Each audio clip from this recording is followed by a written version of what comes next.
Tonight we're going to follow a signal that left Earth decades ago and never came home. Not lost, not destroyed, still out there right now, moving through the dark at over 38,000 miles an hour, carrying a piece of you, a piece of every human who has ever lived, into a silence so complete it has no edges. By the end of tonight, you're going to understand exactly why every message we have ever sent into the void has gone unanswered, and what that silence actually means.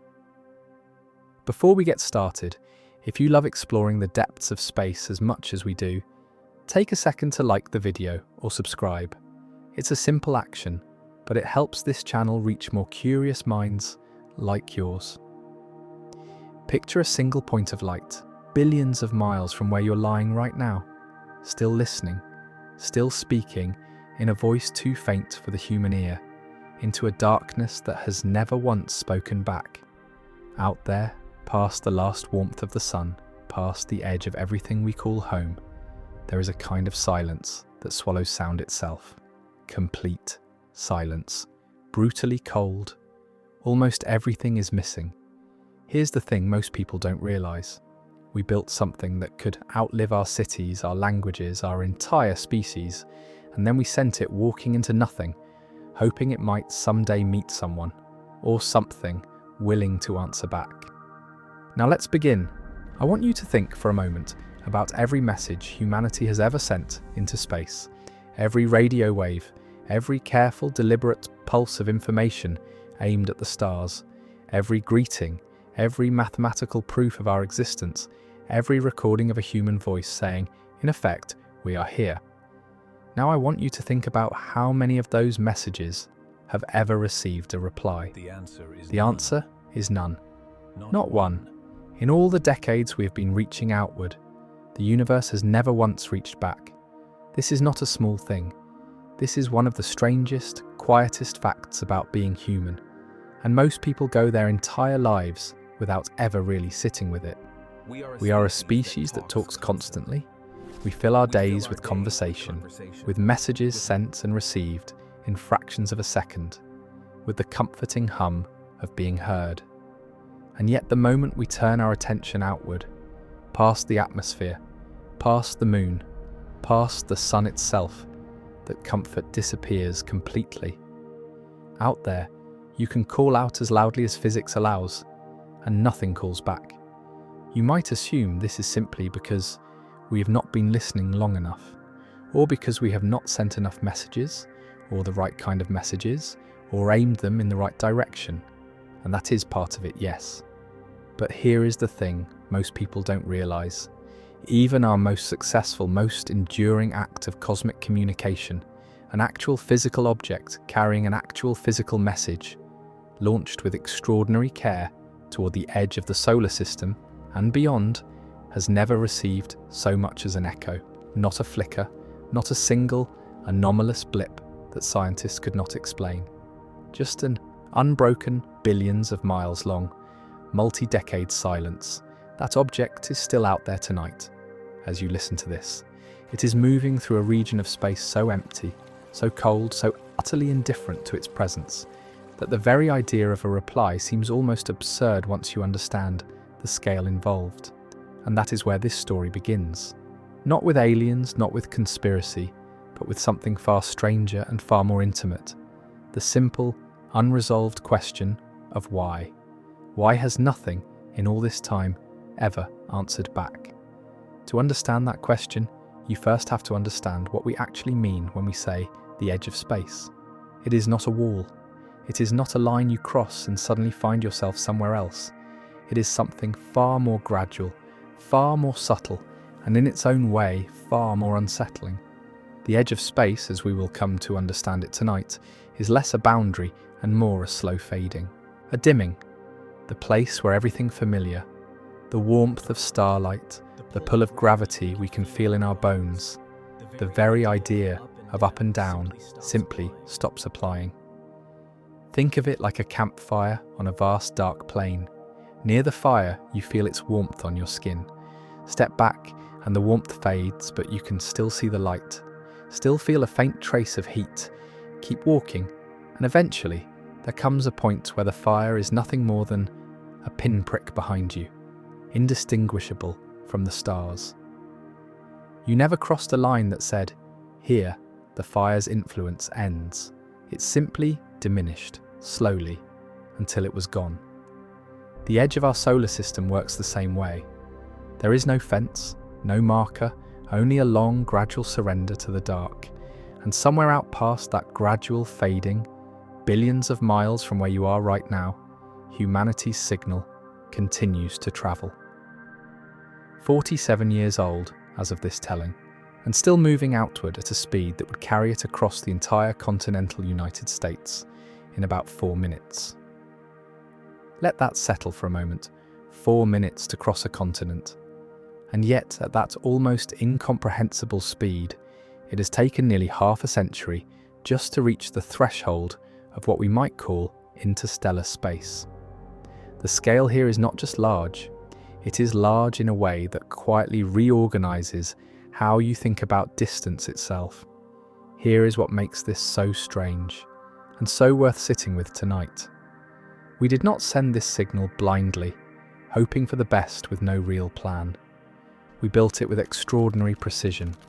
We calculated its trajectory using the gravity of planets themselves, slingshotting it from world to world in a maneuver so elegant that it only becomes possible once every few hundred years. We encoded it with sound, with images, with mathematics chosen specifically because we believed, or at least hoped, that any intelligence capable of understanding such things would recognize them as a greeting. We did everything right, and still nothing has ever answered. This is the part that tends to unsettle people once they really think it through. It is easy to imagine that the silence is simply a matter of distance, that somewhere out there, someone or something is listening, and a reply is just taking a very long time to arrive. That is a comforting thought, and it may even be true. But there is another possibility, quieter and more difficult to sit with, which is that the silence is not a delay at all, that it is simply the answer. That emptiness, true emptiness on a scale almost too large to comprehend, might be the actual nature of the space surrounding us. Tonight I am not going to rush you toward an answer. We're going to take this slowly, the way these things deserve to be taken. We will follow that signal from the moment it left Earth, through the long climb past the planets, through the strange boundary where the sun's influence finally gives way to true darkness, and into the silence beyond. We will look closely at the physics of why a signal fades the way it does, why listening for a whisper across billions of miles is one of the most delicate things human beings have ever attempted, and why, even with the most sensitive instruments ever built, we have heard nothing in return. And somewhere along the way, we will sit with the deeper question underneath all of it. Not just why no signal has come back, but what that silence says about us, about our place in this vast and quiet universe, and about what it might mean to keep reaching outward anyway, even without the promise of a reply. For now, I just want you to hold on to that first image. A single signal still travelling, still alone, billions of miles from home, moving through a darkness that has never once answered back. Hold on to that feeling.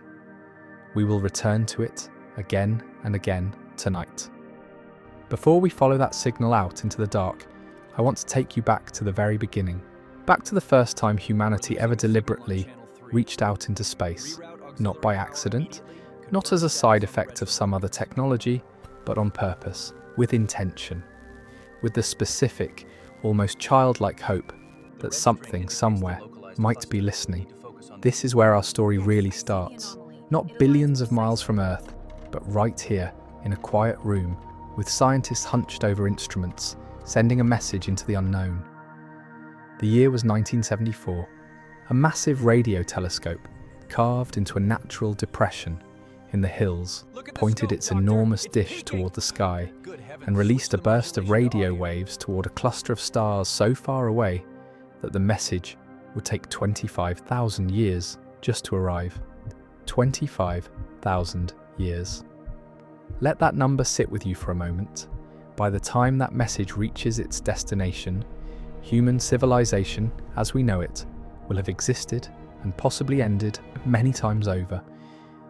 We sent it anyway, not because we expected an answer in our lifetimes, but because some part of us needed to try. Here is the thing most people don't realize about that message. It was not random. Every single piece of it was chosen with extraordinary care.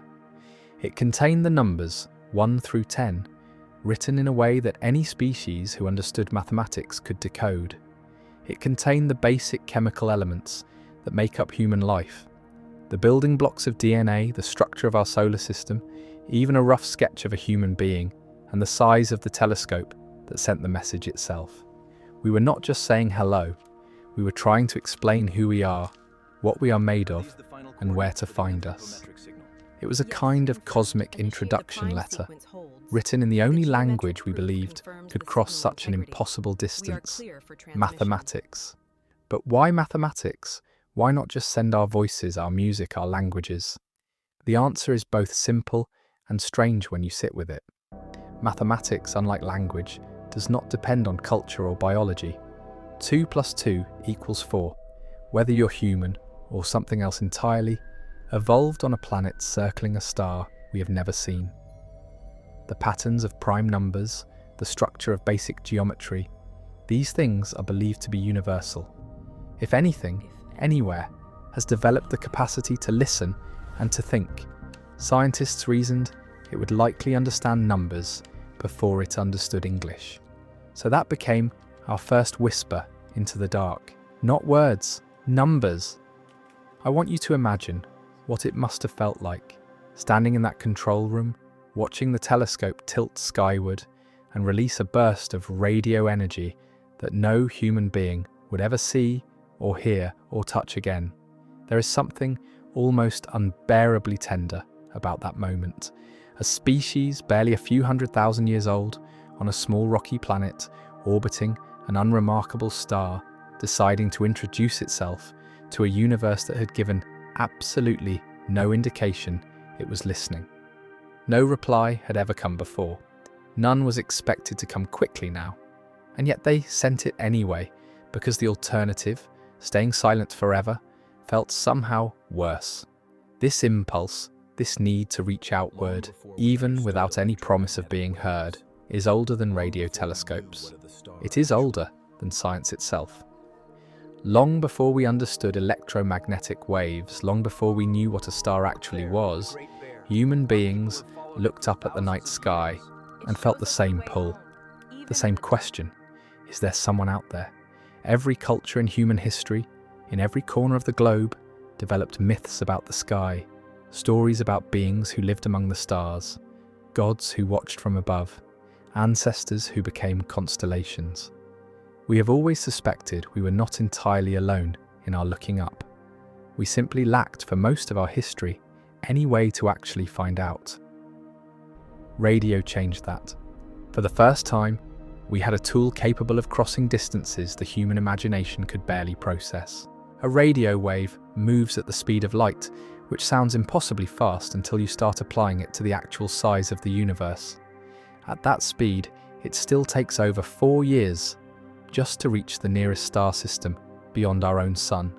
It takes thousands, sometimes tens of thousands of years to reach the nearest stars capable of supporting the kind of complex chemistry that might lead to life. We had built a tool fast enough to escape Earth, fast enough to escape our entire solar system in a matter of hours, and it was still, in cosmic terms, almost unbearably slow. Here is the part that tends to quiet a room once people really absorb it. That first deliberate message, sent in 1974, has not even reached its destination yet. It will not arrive for thousands of years still. Whoever or whatever eventually receives it, if anyone ever does, will be reading a message from a civilization that, by then, may look nothing like us. We may have evolved, we may have destroyed ourselves, we may simply be gone, the way so many things eventually are. And the message will still be travelling, patient, unaware of any of it, carrying our numbers, our chemistry, Our small sketch of a human being toward a star system that has no idea we exist. This is the strange emotional core of everything we are exploring tonight. We did not send that first whisper because we expected a quick reply. We sent it because something in us needed to speak anyway. The same impulse that made ancient humans tell stories about the stars.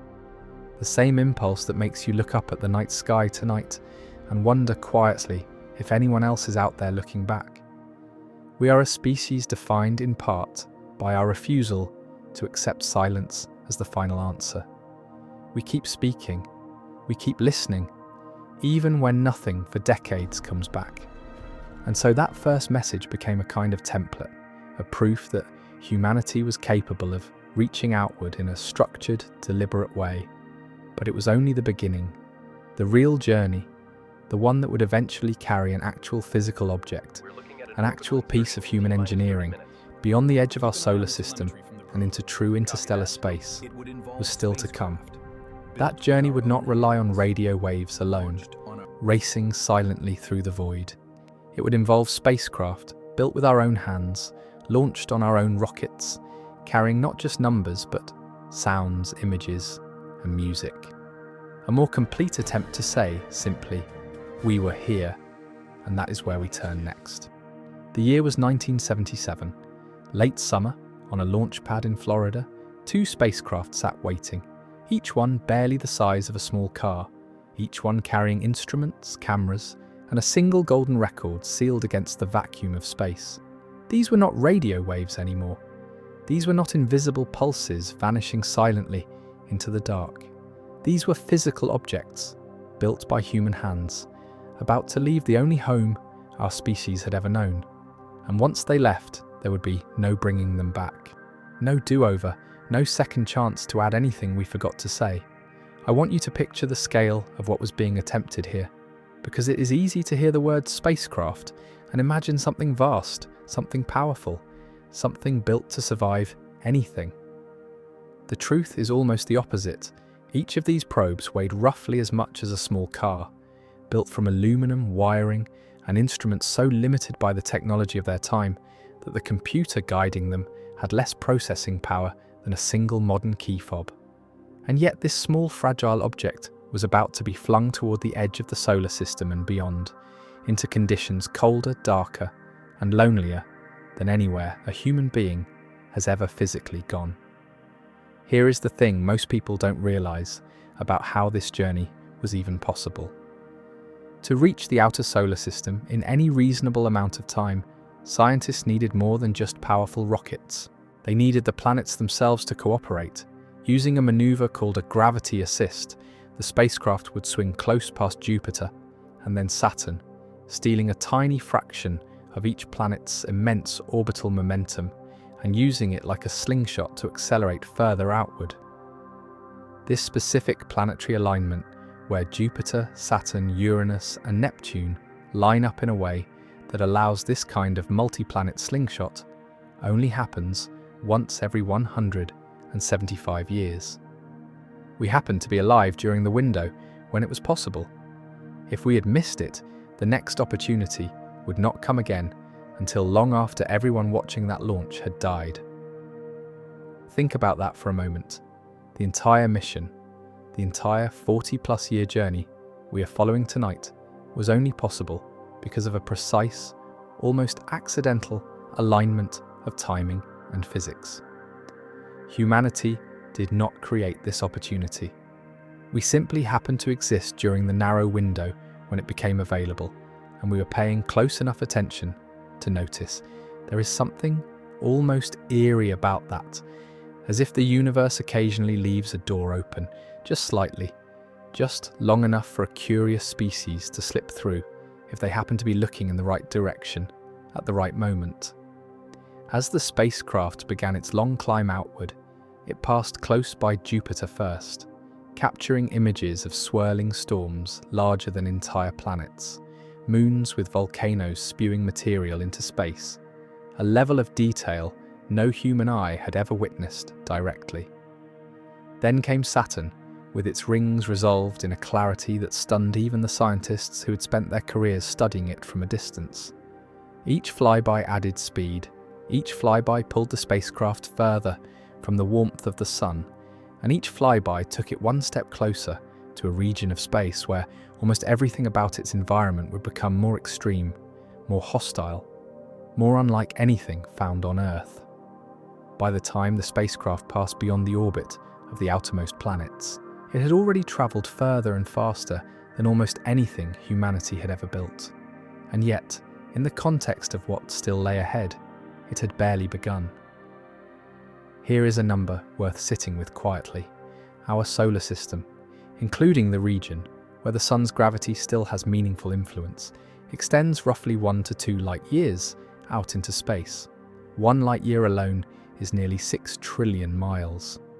The spacecraft, moving at over 38,000 miles an hour, one of the fastest objects ever built by human beings, would still need tens of thousands of years to fully clear that boundary and reach interstellar space in the truest sense. This is the part that quietly reshapes how you think about distance. 38,000 miles an hour feels unimaginably fast when you try to picture it. It would carry you across the entire continental United States in about 4 minutes. And yet against the true scale of even our own solar system's outer reaches, that speed becomes almost embarrassingly small. The void out there is not just big, it is big in a way that makes our fastest human achievements look, by comparison, like a single step taken by someone setting out to walk around the entire Earth. And still, the spacecraft kept moving, past Jupiter, past Saturn, outward, away from every planet, every moon, every familiar point of reference.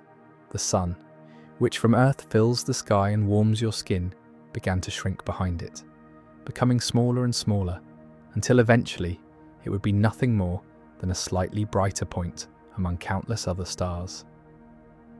Imagine that moment, looking back and being unable to tell which point of light was home, not because home had disappeared, but because the distance had made it indistinguishable from everything else. Attached to the side of the spacecraft, protected in a golden case, was something we have not yet talked about: a record. An actual phonograph record, etched with sounds and images chosen specifically to represent humanity to anyone, or anything, that might one day find it. Whale songs, laughter, music spanning cultures and centuries, greetings spoken in dozens of human languages, a diagram explaining how to play it, encoded in a way scientists hoped any sufficiently advanced intelligence could decipher. We had sent numbers once before in 1974. Now, we were sending something far more personal, not just proof that we existed, but a glimpse of what it actually felt like to be alive. As the spacecraft continued its long silent climb away from Earth, it carried more than instruments and cameras. It carried, in its own strange way, a piece of every person who has ever wondered what else might be out there. And it was heading slowly, deliberately, toward a boundary unlike anything in human experience. A place where the sun's influence finally begins to fade, where the last familiar traces of home grow fainter with every passing mile, and where true darkness, the kind that has no edges, begins to take over. That boundary has a name, and reaching it would take far longer and reveal far more than anyone expected. I want you to think about the sun for a moment, not as a distant ball of light hanging in the sky, but as something far more active, far more present than it appears from where you're lying right now. The sun is not simply sitting still, quietly burning. It is constantly releasing a stream of charged particles outward in every direction, a phenomenon scientists call the solar wind. This wind moves at hundreds of miles per second, pushing outward from the sun in a vast, invisible bubble that surrounds our entire solar system. You cannot see it, you cannot feel it, but it is there, every moment, pressing outward into the darkness beyond. Here is the thing most people don't realize about this solar wind. It does not simply fade out evenly. The way light dims as you walk away from a candle, it pushes outward with real force, real pressure, until it eventually meets something pushing back. out beyond the orbit of every planet, far past anything we can see with the naked eye, the solar wind begins to collide with the thin, cold material that fills the space between stars. This is not empty space in the way we usually imagine emptiness. It is space filled with faint traces of gas, dust, and radiation, the leftover material drifting between star systems, indifferent and ancient. Where the sun's outward pressure finally meets this interstellar material and the two forces balance, something remarkable happens. A boundary forms. Scientists call this boundary the heliopause. And I want you to sit with that word for a moment, because it describes something genuinely strange. It is not a wall. It is not something you could touch or see or photograph from a distance. It is a boundary defined entirely by pressure, by the invisible push and pull of two different winds meeting in the dark. Beyond this boundary, the sun's influence essentially ends. Its particles can no longer push outward against what is waiting in interstellar space. This is the true edge of our solar system, not in terms of planets or visible structure, but in terms of what we might call the sun's reach. Its voice, so to speak, finally fades into silence. Think of it like the warmth from a campfire on a cold night. Close to the fire, you feel real heat, the kind that warms your skin and pushes back the cold air around you. As you walk further away, that warmth grows fainter, not because the fire stops producing heat, but because the cold air pressing in from every direction eventually overwhelms it. Somewhere between the fire and the darkness beyond, there is a point where the warmth and the cold balance each other almost perfectly, neither one fully winning. That balance point is unstable, shifting, never quite fixed in one place. The heliopause works the same way. It expands and contracts slightly over time, breathing in and out as solar activity rises and falls, but it always marks roughly the same idea, the place where the sun finally loses its grip. Now here is where the scale of this becomes genuinely difficult to hold in your mind. The heliopause is not just beyond the orbit of the outermost planets. It lies roughly 9 billion miles from the sun, give or take, depending on the direction you're measuring and the current state of solar activity. 9 billion miles. If you tried to drive that distance at highway speed without stopping ever, it would take you over 15,000 years just to arrive. And that is only the boundary. That is only the edge of the bubble the sun creates around itself. It is not the edge of the solar system's gravitational influence, which extends far, far beyond that, into territory so distant it becomes difficult to even define where our solar system truly ends. When the spacecraft we have been following finally approached this boundary, after decades of continuous travel, scientists on Earth knew something significant was about to happen, but they did not know exactly when or exactly what it would look like. There is no visible marker out there, no sign, no flash of light, no dramatic crossing point you could see with a camera. The only way to detect the heliopause is through careful, patient measurement. Instruments aboard the spacecraft tracked subtle changes in the particles surrounding it, watching for the moment when the familiar solar wind particles began to thin out, and the colder, different particles of interstellar space began to take their place. Here is the part that tends to quiet a room once people really absorb it. This transition did not happen quickly, with a clear before and after. It happened gradually, almost reluctantly, as if the sun's influence did not want to let go. For a time, the data was genuinely confusing. Particle readings would shift one way, suggesting the boundary had been crossed, and then shift back, suggesting it had not. Scientists back on Earth, separated from their spacecraft by a signal delay of well over half a day, found themselves in the strange position of analysing a boundary crossing that had already happened, was still happening, or had not happened yet, all depending on exactly how the data was interpreted in the days and weeks that followed. This uncertainty itself says something important about what we are exploring tonight. We tend to imagine the edge of our solar system as a clean, definite line, the kind you could mark on a map with confidence. The reality is far messier, far more gradual, and in its own way, far more honest about how the universe actually works. There are very few clean boundaries out there. Mostly, there is just a long, slow fading from one condition into another, measured not in moments but in years of careful observation. The sun does not simply stop, it loses, slowly and reluctantly, against the patient pressure of everything that lies beyond it. And somewhere in the midst of all this gradual fading, a small spacecraft, barely the size of a car, carrying instruments older than most of the people listening to this right now, continued moving outward, completely unaware of the significance of what it was approaching. It had no way to know it was nearing one of the most meaningful thresholds in the history of human exploration. It simply kept moving the way it had been moving for decades, following the trajectory we had given it so long ago. And somewhere ahead of it, waiting in the dark, was a moment that scientists on Earth had been waiting their entire careers to witness. The moment our small fragile creation would finally leave the bubble of the sun behind and step for the first time in human history into the true space between the stars. The year was 2012, 35 years after launch, on a quiet day that looked, on the surface, like any other day in mission control.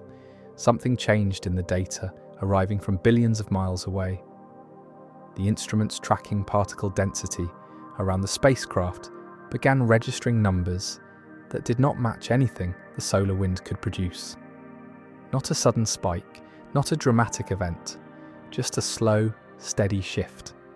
The kind of change you only notice if you have spent years staring at the same kind of numbers, waiting patiently for them to finally become something different. Here is the thing most people don't realize about this moment. It was not announced to the world the day it happened. It could not have been, because no one knew in real time that it was happening at all. The signal carrying this data had already traveled for over 17 hours just to reach Earth, moving at the speed of light, the fastest anything in the universe is capable of moving. By the time scientists were looking at the numbers on their screens, the actual crossing, if that is what it was, had already happened nearly a full day earlier, far away in the cold and the dark, with no human witness present. We were not watching history happen, we were reading about it after the fact, like a letter that took 17 hours to arrive in the mail. For months, scientists debated exactly what the data meant. This is the part that tends to surprise people who assume science moves in clean, confident leaps from one certainty to the next. The truth is messier. Researchers argued, respectfully but seriously, about whether the spacecraft had truly left the influence of the sun, or whether this was simply another strange pocket of conditions within a boundary region that had already proven far more complicated than anyone originally expected. Some instruments suggested one thing, other instruments suggested another. The universe, it turned out, was not interested in making this easy for us. What finally settled the debate was not a single dramatic measurement, but something almost poetic in its subtlety. In 2014, scientists detected the spacecraft passing through a wave of solar activity, a kind of pressure pulse sent outward from a solar eruption that had occurred on the Sun many months earlier. As that pulse reached the spacecraft's location, the surrounding plasma began to vibrate in a very specific way, a way that could only happen in the dense, cold plasma of true interstellar space, not within the thinner, hotter plasma still influenced by the Sun. It was as if the universe had sent its own quiet confirmation, almost an echo, allowing scientists to finally measure, with confidence, the density of the space surrounding their small distant spacecraft, and the numbers were unmistakable. This was interstellar space. We had left home. I want you to sit with that phrase for a moment. We had left home, not metaphorically, not in some poetic abstract sense, but literally.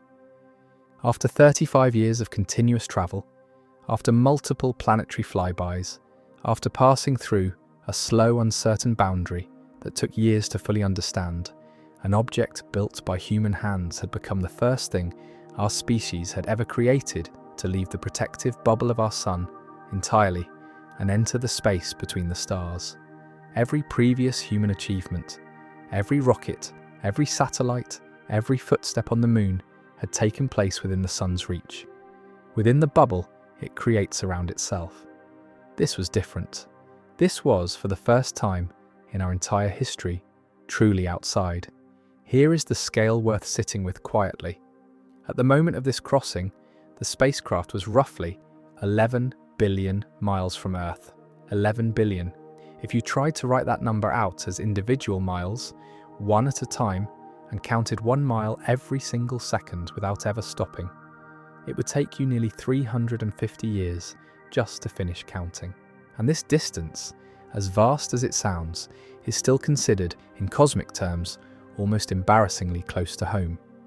It is a single, small step compared to the true distances separating stars from one another, distances we will spend much more time with later tonight.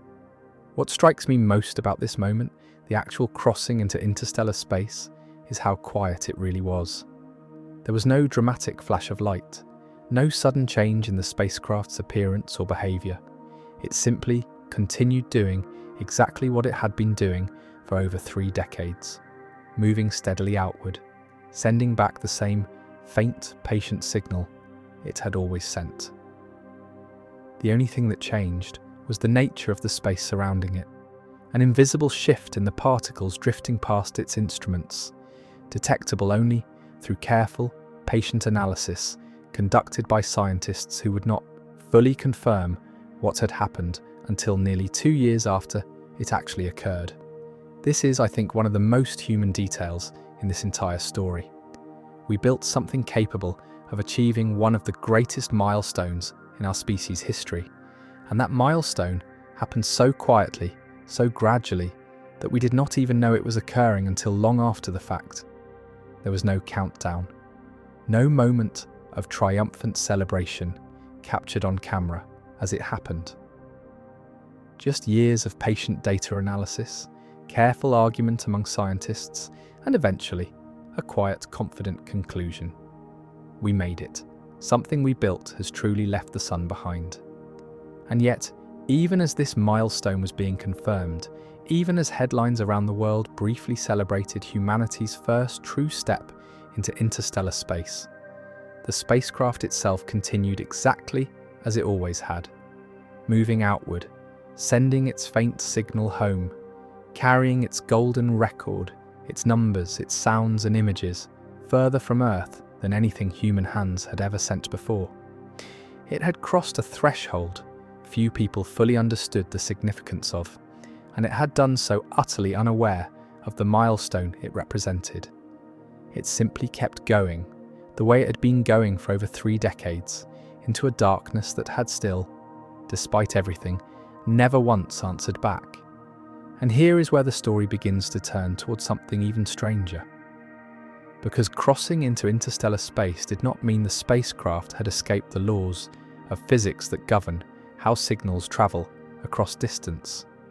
If anything, those laws were about to become far more important, far more unforgiving, as the gap between the spacecraft and Earth continued to grow. To understand why no reply has ever come, we need to understand exactly what a signal has to survive, and exactly how much of it disappears, mile after mile, simply trying to make the journey home. I want you to imagine, for a moment, shouting across an empty field. Close to you, your voice is loud, clear, easy to understand. Walk 100 feet away, and someone listening would still hear you, though perhaps a little fainter.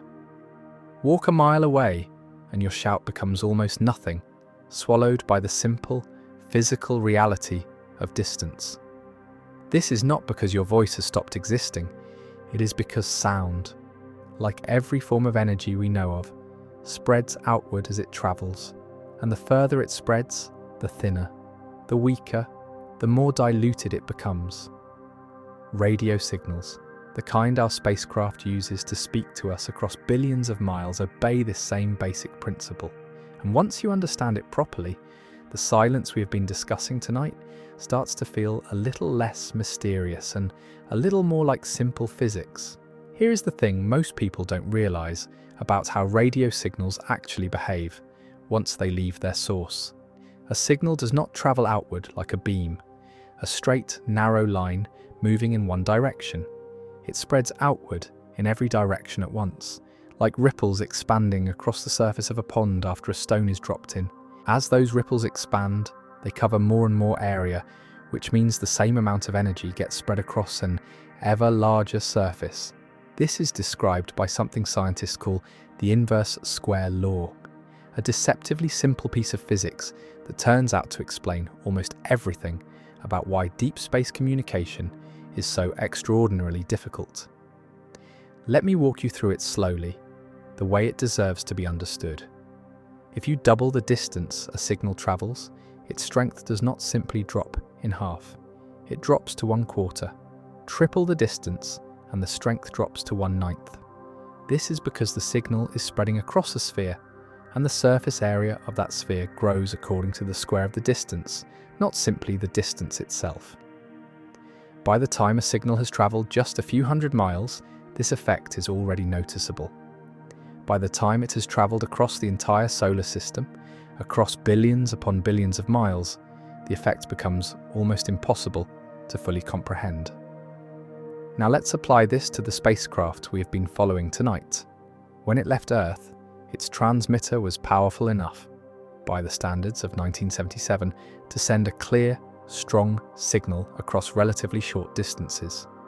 But by the time that same signal had travelled across the entire solar system and out into true interstellar space, a distance measured not in miles but in billions of miles, the inverse square law had done its quiet, relentless work. The signal had spread across a sphere so vast that by the time any single point on that sphere, including Earth, received it, only an almost unimaginably tiny fraction of the original energy remained. We are not talking about a weak signal. We are talking about a signal so faint that describing it in ordinary terms barely does justice to how close to nothing it has actually become. Here is a comparison that tends to stay with people once they hear it.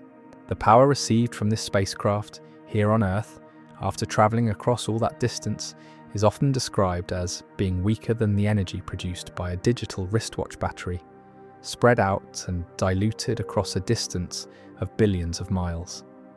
Some scientists have compared it to trying to detect the light of a single candle, not from across a room, not from across a city, but from the other side of the entire solar system. This is not a poetic exaggeration. This is, as closely as ordinary language allows, an accurate description of the actual physics involved. And yet, against all of this, we still manage to detect it. We still manage to hear that whisper, faint as it has become. This is where the second part of the puzzle comes in, and it is just as important as distance itself. Even if a signal was strong enough, even if it somehow defied the inverse square law and arrived with more strength than expected, it would still have to compete with something called noise. Space, despite how empty it appears, is not silent in the way our instruments experience it.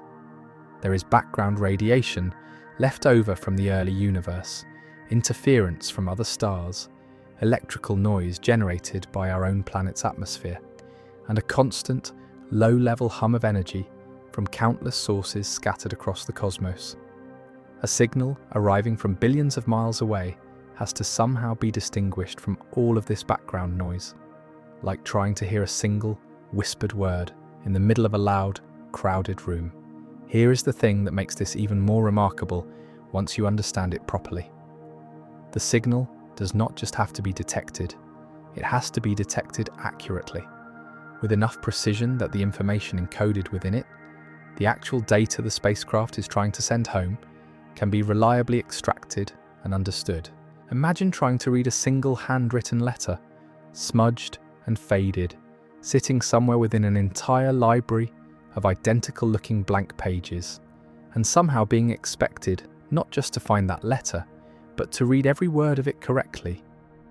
This is, in a very real sense, what scientists on Earth attempt every single time they try to listen for our spacecraft's faint, distant voice. And this is precisely why, when we ask the question driving this entire documentary tonight, why no signal has ever returned from the edge of space, part of the answer becomes uncomfortably clear once you understand these physics. It is not simply that no one out there has chosen to reply. It is that any reply sent from any civilization anywhere in the galaxy would have to survive this exact same process. It would have to spread outward across unimaginable distances, weakening according to the same inverse square law, fighting against the same background noise, all while travelling across distances so vast that even our nearest stellar neighbours are, in radio terms, almost impossibly far away. Think about what this means for the very idea of cosmic conversation. Even if intelligent life exists somewhere among the billions of stars scattered across our galaxy, even if that life has developed technology capable of sending signals into space, those signals would face exactly the same brutal physics that our own signals face. They would weaken, they would fade, they would have to somehow rise above the noise of an entire universe humming quietly in the background, just to have any chance of being detected by anyone capable of listening. The silence we have been sitting with tonight may not be evidence of absence. It may simply be evidence of distance and of just how unforgiving the basic physics of space truly is. And yet, somehow, against all of this, we still manage to hear our own spacecraft's faint, patient voice. Even now, decades after launch, billions of miles from home. How is that possible?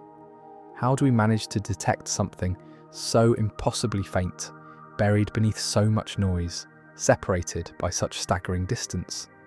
The answer involves some of the most sensitive, most carefully engineered listening equipment ever built by human beings. An entire network of giant dishes spread across the planet, built for the singular purpose of straining to hear a whisper that almost should not be detectable at all. And understanding exactly how we manage to listen against such impossible odds is where we turn next. I want you to try something with me right now. As you lie there listening, picture the dimmest light you have ever seen. Maybe a single star, barely visible on a hazy night. Maybe a candle flame glimpsed through a window from far down the street. Now imagine that light growing fainter and fainter, and fainter still, far beyond anything you have ever actually witnessed with your own eyes, until it crosses a threshold most people never think about. The threshold where something stops being merely dim and becomes, by every practical measure, almost nothing at all. This is where we find ourselves tonight, sitting with the actual mathematics of a signal that has travelled so far it barely qualifies as a signal anymore. Here is the thing most people don't realise about the numbers involved. When our spacecraft sends data home from its current position, billions of miles from Earth, the power of that signal by the time it reaches our planet is often measured in a unit so small it becomes difficult to even picture meaningfully. Scientists frequently describe it using a comparison to a common LED light bulb, the kind you might find in a household lamp. They explain that the energy arriving from billions of miles away is comparable to detecting the light from a bulb like that.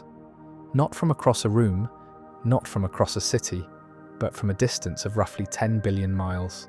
Try to hold that image in your mind. A single small bulb, glowing faintly, somehow visible from a distance that would take light itself nearly 15 hours just to cross. And yet, here is the truly strange part. We can detect it, not easily, not casually, but with the right equipment. Built specifically for this exact, almost impossible task, we can detect it. This single fact says something remarkable about human ingenuity, something almost as awe-inspiring as the silence itself. We did not simply build a spacecraft capable of surviving the journey. We built the listening equipment necessary to hear it once it got there, equipment so sensitive that it can pull a whisper out of a cosmic roar, a single faint voice out of a universe humming constantly with noise from every direction. Let's talk for a moment about what that signal actually contains, because this is where the mathematics becomes almost beautiful in its precision. The spacecraft does not simply send a continuous tone, a single unbroken note travelling endlessly toward Earth. It sends structured data, organised into precise patterns, encoding actual information about its instruments, its position, its health, even occasional scientific readings still being collected after nearly 5 decades in operation. This data travels at a rate so slow, by modern standards, that it almost feels like stepping back in time. Where your phone might process information at speeds measured in millions of operations per second, the spacecraft sends data home at a rate that would have felt slow even by the standards of 1977. And still, every single bit of it matters enormously to the scientists straining to hear it. Here is a comparison that tends to genuinely unsettle people once they understand it fully. Imagine trying to have a conversation with someone, but every word you say takes over 19 hours to reach them, and every word they say back takes another 19 hours to return to you. A single exchange, a simple question, and a simple answer would take well over a full day to complete.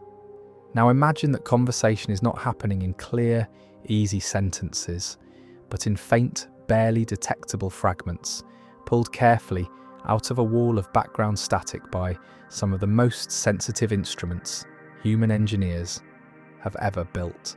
This is, in essence, what scientists experience every single time they communicate with our spacecraft today. Patience is not simply a virtue in this kind of work, it is an absolute, unavoidable requirement. Now let's bring this back to the question that has been quietly running beneath everything we have discussed tonight. Why has no signal ever returned from the edge of space? Part of the answer becomes painfully clear once you understand these numbers properly. If our own signal, sent with deliberate engineering precision, with massive antennas and carefully designed transmitters, arrives at Earth as something close to nothing at all, what would a signal sent from somewhere far more distant actually look like by the time it reached us? What would a transmission from another star system, hundreds or thousands of light years away, actually sound like once the inverse square law had finished its long, patient work of dilution? The honest answer, the one scientists themselves often sit with quietly, is that it might not be detectable at all. Not because nothing was ever sent, not because no one out there ever tried to reach out, the way we tried to reach out in 1974 and again in 1977, but simply because the distance involved might be so vast, the resulting signal might be so thoroughly diluted by the time it reached us, that it would blend seamlessly into the same background, a noise scientists already struggle to filter out every single day. We might already be surrounded by faint, ancient whispers and have absolutely no way of distinguishing them from the ordinary static of the universe itself. This is, I think, one of the most quietly unsettling ideas in this entire story. We have built equipment sensitive enough to hear a single small bulb's worth of light from 10 billion miles away, and even that achievement, as extraordinary as it is, may still fall short of what would actually be required to detect a deliberate message sent from another civilization, light years rather than mere light hours away. The gap between what we can currently hear and what we would actually need to hear in order to receive a genuine reply from somewhere truly distant may be larger than most people ever stop to consider. And yet, despite all of this, despite the mathematics working so firmly against us, we keep listening. Scientists continue to point their instruments outward, night after night, year after year, straining to catch something, anything, that might rise above the noise. This persistence, in the face of such overwhelming odds, says something important about who we are as a species. We are not simply practical creatures, calculating the odds and giving up when they seem unfavourable. We are curious creatures, patient creatures, willing to listen for decades, for centuries if necessary, on the chance that somewhere out there, buried beneath the noise, something might finally answer back. To understand exactly how this listening actually happens, the physical process of straining to hear a whisper across such impossible distance, we need to look closely at the instruments responsible for this work. Massive dishes, scattered carefully across our planet, built specifically for the singular purpose of catching whispers from the edge of human reach. And what we find there in the quiet, careful work of listening reveals just how delicate and how deeply human this entire endeavor truly is. Somewhere in the California desert, beneath a sky so clear it seems to stretch forever, a massive white dish rises out of the landscape, tilted toward the horizon, patient and still.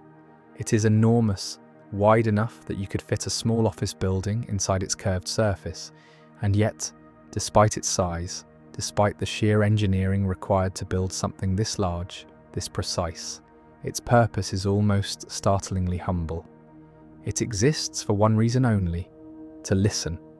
Not to broadcast, not to search for anything dramatic or alien, but simply to sit quietly and strain to hear a whisper arriving from billions of miles away.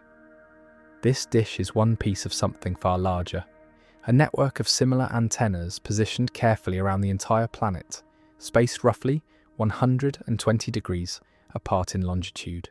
One sits in the deserts of California, another sits in the dry hills outside Madrid, Spain, a third sits in the Australian outback, far from any city, far from any source of interference that might drown out the faint signals it was built to capture. Together, these three locations form something scientists call the Deep Space Network, and its design reflects a very simple, very elegant piece of reasoning. As the Earth rotates, no single location can maintain a clear line of sight to a distant spacecraft for a full 24 hours. By spacing these listening stations evenly around the globe, scientists ensured that as our planet turns, at least one of these massive dishes always has a clear view of the same patch of sky. Here is the thing most people don't realize about how this listening actually works. These are not simple antennas, the kind you might imagine on top of an old television. The largest dishes within this network stretch over 200 feet across, built from precisely shaped panels designed to focus incoming radio waves with extraordinary accuracy. Every curve, every angle, every panel placement has been calculated to gather as much of that faint, distant signal as physically possible, concentrating it down into a single point where sensitive receivers can begin the delicate process of extracting meaning from something barely distinguishable from noise. Building something this precise is itself an extraordinary act of patience and engineering, a monument constructed entirely for the purpose of listening rather than speaking. Think about what it must feel like, working at one of these facilities. Your entire job, your entire purpose, revolves around catching whispers from the edge of human reach. You spend your days monitoring equipment built to detect energy so faint it borders on the edge of detectability itself, waiting patiently for confirmation that a spacecraft built decades before some of you were even born is still out there, still functioning, still faithfully sending its quiet signal home. There is something almost sacred about this kind of work, a modern form of devotion expressed not through prayer, but through patient, careful attention to a single, faint thread of contact stretching across billions of miles of empty space. Here is the part that tends to surprise people once they understand it properly. Listening for this signal is not simply a matter of pointing a dish in the right direction and waiting. The spacecraft is moving, constantly, and Earth itself is rotating and orbiting the Sun at the same time. This means the exact direction of that faint signal, the precise angle at which it arrives, is constantly shifting, requiring continuous, careful adjustment. Scientists must calculate with extraordinary precision exactly where the spacecraft will be at any given moment, accounting not just for its position, but for the time the signal itself takes to travel, light moving at its fixed, unchangeable speed across billions of miles of empty space. And once the signal is finally received, once that faint whisper has somehow been captured by the massive dish and focused down into something sensitive, instruments can actually detect the real work has only just begun. The raw signal arrives buried in noise, fragmented, weakened by its long journey, requiring careful processing before it can be transformed into anything resembling readable information. Scientists use sophisticated techniques to filter out interference, to separate the faint, structured pattern of an actual transmission from the random static surrounding it, slowly, patiently extracting meaning from something that, to an untrained observer, would look like nothing more than meaningless noise on a screen. Here is a comparison worth sitting with quietly. Imagine standing outside on a windy night, trying to hear a single, faint whisper from someone standing impossibly far away, while a constant roar of wind fills the air around you. Now imagine that whisper has to first travel for over 19 hours just to reach your ears, growing fainter and fainter the entire time, until it arrives as something barely distinguishable from the wind itself. This is, in essence, the daily reality of scientists working with this network.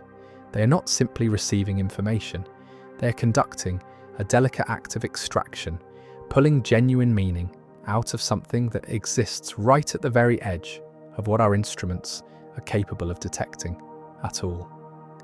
What strikes me most about this entire process is how deeply human it actually is. Despite all the advanced technology involved, at its core, this is simply an act of devoted attention. Scientists, technicians, engineers, spending entire careers focused on maintaining a connection with a small faraway object that cannot speak back to them in any meaningful conversational way, that can only confirm, faintly and patiently, that it is still there. There is something profoundly moving about an entire global network of facilities, built and maintained across decades, existing for the singular purpose of saying, quietly, again and again, we are still listening. We have not given up. And this is precisely why, when we ask why no signal has ever returned from somewhere truly distant, somewhere beyond our own small, fragile spacecraft, we have to consider an uncomfortable possibility. We have built some of the most sensitive listening equipment human engineering has ever produced. And even this equipment, straining at the absolute edge of detectability, struggles to maintain clear contact with something we built ourselves, something whose exact location and trajectory we know with perfect precision. If listening to our own creation requires this much careful, patient engineering, what would it actually take to detect a deliberate signal sent from somewhere truly unknown, somewhere we have no precise coordinates for, somewhere whose exact nature we cannot even begin to predict? This question becomes even more pressing when you consider what these scientists actually experience year after year as they continue this patient work. Because listening, it turns out, does not always mean hearing exactly what you expect. Sometimes the signal goes quiet entirely, for reasons that take months to fully understand. Sometimes the faint, familiar pattern scientists have grown used to hearing simply stops, replaced by silence, or worse, by something strange and unexplained. And in those moments, the question we have been circling all night, the question of whether anyone or anything is truly listening back, becomes suddenly, uncomfortably real. I want you to imagine a kind of patience most of us will never fully understand. Not the patience of waiting a few minutes for a kettle to boil, or a few days for a letter to arrive.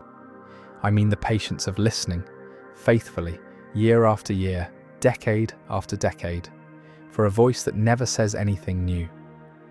This is the quiet reality scientists have lived with. For most of the time, our spacecraft has been travelling through the dark. Not silence exactly, not nothing, but something almost stranger. The same faint, familiar signal arriving again and again and again, saying, in its own simple way, only one thing: I am still here. Here is the thing most people don't realize about what this kind of communication actually involves. For long stretches of this journey, the data arriving from the spacecraft has not contained dramatic discoveries, or startling new images, or anything resembling the excitement people often imagine when they picture deep space exploration. Most of what arrives is what scientists call housekeeping data, information about the spacecraft's own internal health, its temperature, its power levels, the status of its remaining instruments, fewer and fewer of which still function as the decades pass and onboard power continues to slowly fade. Day after day, year after year, the same basic confirmation arrives, faint and patient, still functioning, still transmitting, still here. Think about what it must feel like to dedicate your career to listening for this kind of message. There is no thrill of discovery in most of these transmissions, no dramatic breakthrough waiting to be announced. There is only the steady, quiet reassurance that something we built, something we sent outward nearly 5 decades ago, has somehow continued to function, continued to survive, continued to speak, even as everything around it has grown colder, darker, and further from any trace of human warmth. This is not the kind of listening that makes headlines very often. It is the kind of listening that requires a very particular kind of devotion, the willingness to find meaning in repetition, to find comfort in sameness, to treat the simple words still here as something worth celebrating again and again for years on end. And yet, here is what makes this stretch of the journey so quietly important to understand. This long, patient silence, this absence of anything new arriving from beyond our own small spacecraft, is itself a kind of answer to the question driving our entire documentary tonight. We have been listening with some of the most sensitive instruments human beings have ever built for nearly 50 years. We have strained to hear not just our own creation, but anything else that might rise above the noise, any signal, any pattern, any structured transmission that might suggest something out there is trying to reach us as well. And in all that time, across all that patient listening, nothing has ever come. Not from our spacecraft's surroundings, not from anywhere else in the vast darkness it has been travelling through. Here is a number worth sitting with quietly. Scientific search programs dedicated specifically to listening for signals from other civilizations have now been operating in various forms for well over 60 years. They have scanned countless regions of the sky, monitored countless frequencies, analysed an almost unimaginable amount of data collected from radio telescopes around the world. And across all of that searching, across all of those years, across all of that careful patient listening, there has been exactly one signal recorded in 1977 that briefly seemed like it might be something extraordinary. A burst of radio energy, strong, unexplained, lasting just over a minute, before disappearing entirely and never being detected again, despite decades of continued searching in that exact same region of sky. Scientists still do not fully agree on what caused this signal, often referred to informally using a phrase scrawled by an excited researcher on the original printout. Most explanations point toward natural, astronomical phenomena rather than anything artificial, anything deliberate, anything resembling an actual message. But the honest, uncomfortable truth is this: we do not know with absolute certainty what that signal was. It arrived once, it has never repeated, and in the decades since, across all the additional listening, all the additional searching, nothing else has ever come close to matching it. This single, unexplained anomaly remains, even now, one of the closest things we have to a genuine, unexplained whisper from somewhere beyond our own small corner of the universe. This is the part that tends to sit heavily with people once they really absorb it. We are not simply assuming silence. We are not simply failing to look hard enough, or listen carefully enough, or wait long enough. We have built networks of massive, precisely engineered dishes. We have dedicated entire careers, entire research programs, entire decades of patient-devoted attention to this exact question. And the result, again and again, year after year, has been the same. Confirmation that our own spacecraft is still functioning. Confirmation that the universe around it remains as cold, as dark, and as quiet as it has always been. And nothing else. No reply, no greeting, no evidence of anyone or anything choosing to answer back. What strikes me most about this long stretch of patient listening is how it gradually reshapes the question itself. At the beginning of this journey, the question felt almost hopeful. Will someone answer? Will something out there finally respond to what we have sent? But after decades of careful, devoted listening, after generations of scientists dedicating their entire careers to this singular pursuit, the question begins to shift into something quieter, something more contemplative. Not simply will someone answer, but what does it mean exactly that no one ever has? What does that years-long, decades-long silence actually tell us about the nature of the universe we find ourselves living in? And here is where the story takes an unexpected turn, because even our own quiet, faithful spacecraft, the one constant thread of contact we have maintained across all these years, has not always remained reliable. There have been moments, real moments, captured in mission logs and late-night phone calls between worried scientists, when even this one steady voice, the closest thing we have to a guaranteed connection with the edge of space, went suddenly, unexpectedly quiet. And in those moments, the fragile, delicate nature of everything we have built, everything we have been listening for, became suddenly, uncomfortably clear. There is a particular kind of fear that only makes sense once you understand exactly what is at stake. Not the fear of losing something replaceable, something you could simply rebuild or replace with a phone call and a little money. I mean the fear of losing the only thread connecting you to something irreplaceable, something built decades ago, with technology that no longer exists, travelling somewhere so far away that no human being could ever physically retrieve it, repair it, or bring it home. This is the fear scientists have lived with, quietly, for nearly 50 years.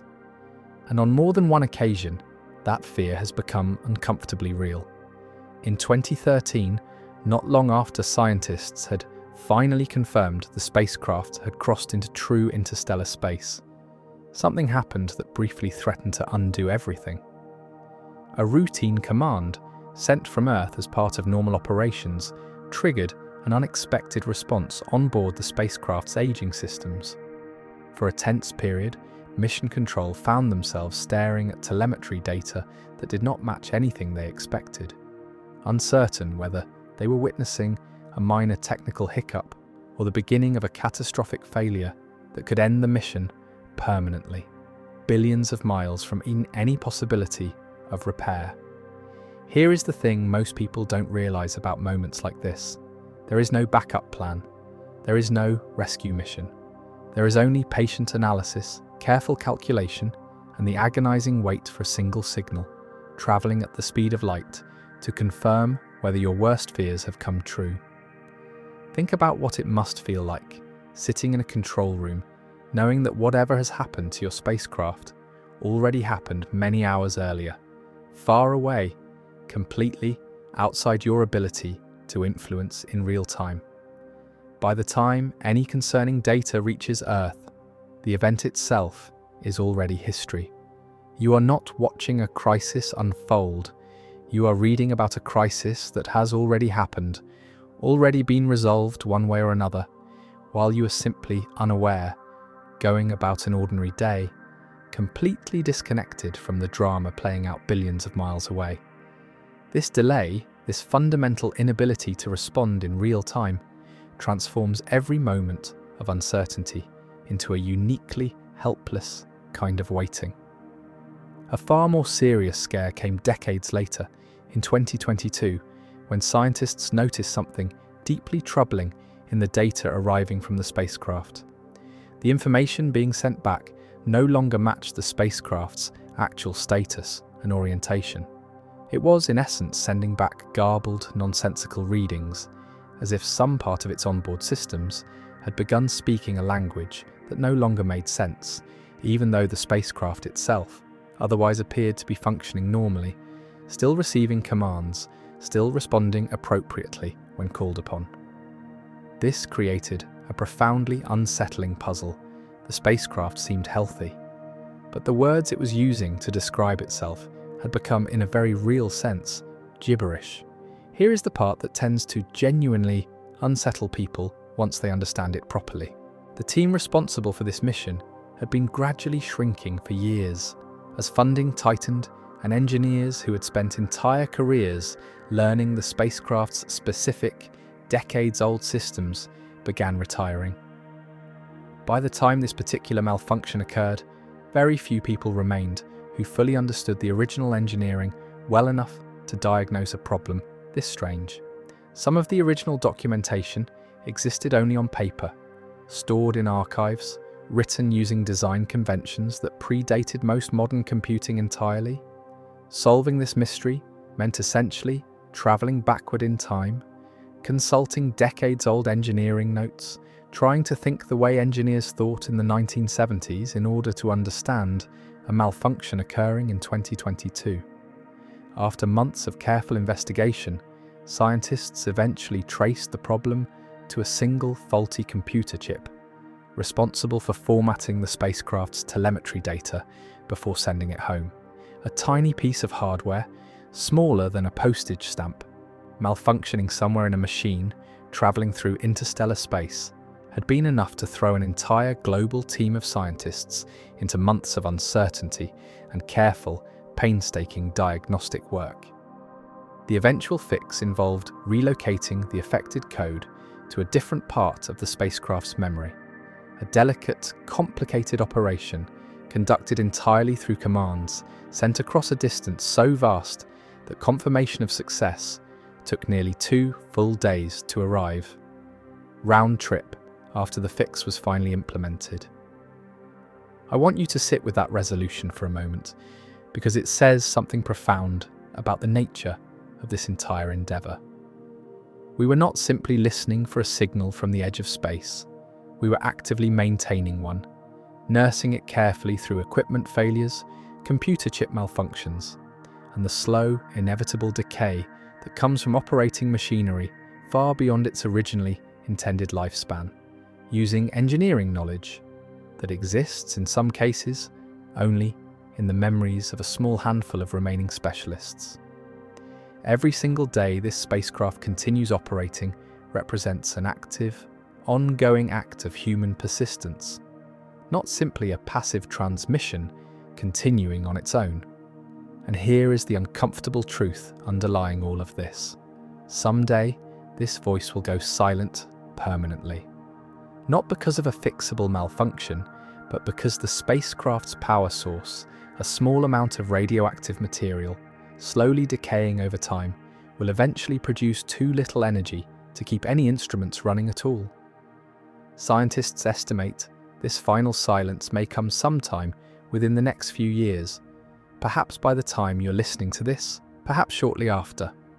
When that moment arrives, our one consistent, reliable voice reaching back to us from the edge of interstellar space will finally, permanently stop speaking. This fragility, this constant awareness of how easily our one true thread to deep space could be lost forever, adds a deeper layer to everything we have explored tonight.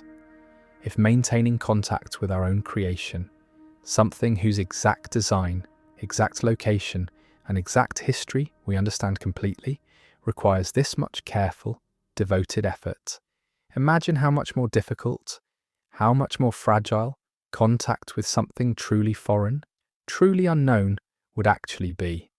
Perhaps signals have been sent toward us before.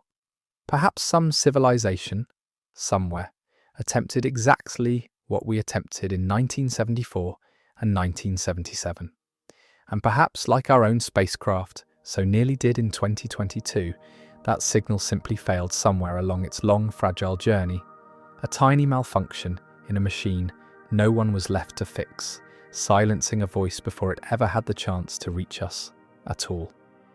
This thought brings us to something deeper than mechanical failure, something that has occupied scientists and philosophers for decades, even setting aside the very real, very practical risks of equipment failure.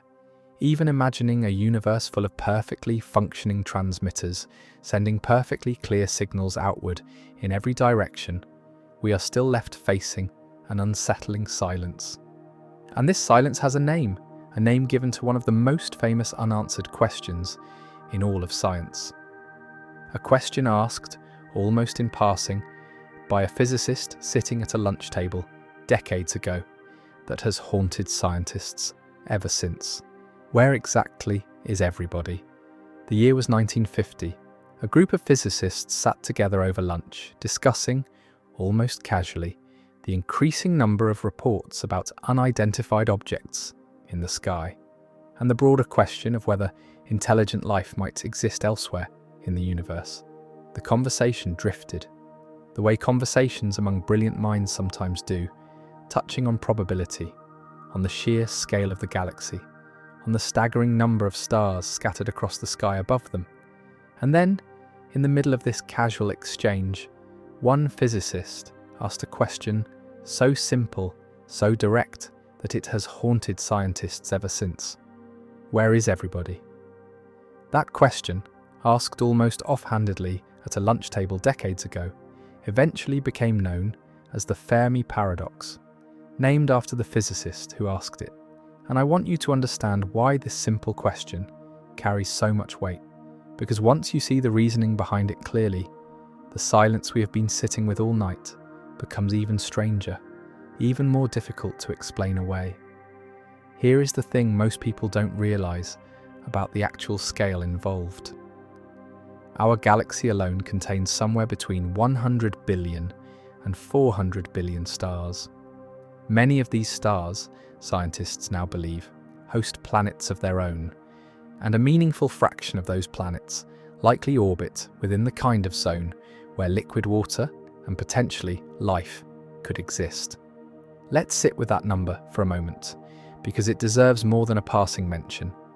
Hundreds of billions of stars, not hundreds, not thousands.